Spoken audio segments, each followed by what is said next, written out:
हो शीश नमावे दुरिंदुनी शीश नमावे दुनिया सारी।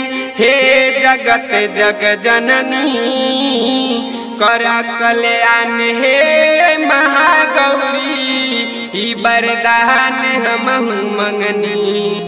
आई भैया हम गायक जितेंद्र जान अपने सभी श्रोतागण के दोनों हाथ जोड़ के प्रणाम करतानी।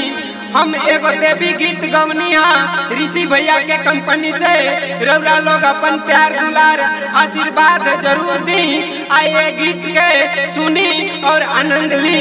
प्रेम से बोली शेरा वाली मैया की जय।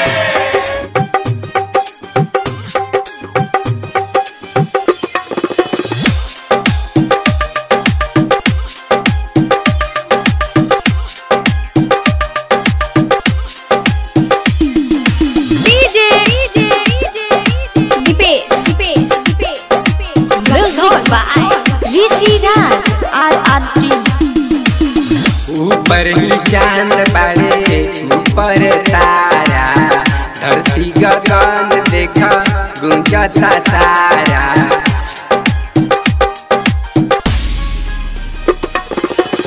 ऊपर ही चांद बारे ऊपर तारा धरती गगन देखा गुंजता सारा।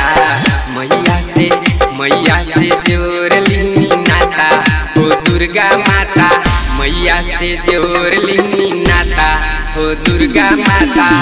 ऊपर ही चांद बारे ऊपर तारा धरती गगन देखा गुंजता सारा।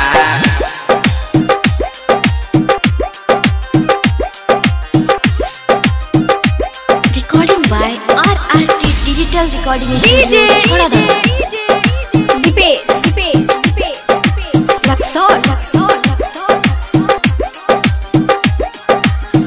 केहू बोले बोली केहू मारता के ताना।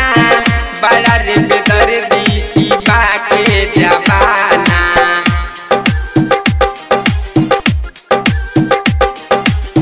केहू बोले बोली केहू मारता के ताना। बड़ा रे बेदर्दी की बाके जवाना। केहू आवता केहू जाता केहू आवता केहू जाता हो दुर्गा माता।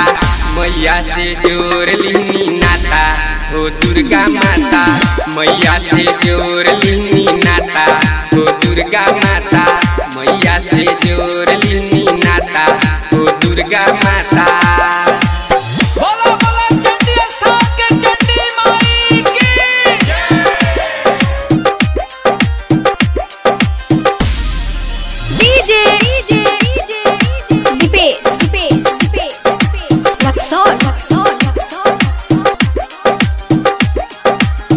बड़ी अनमोल बाके दुनिया के रीत हो। राइटर जितेंद्र ऐसे गावे ले गीत हो।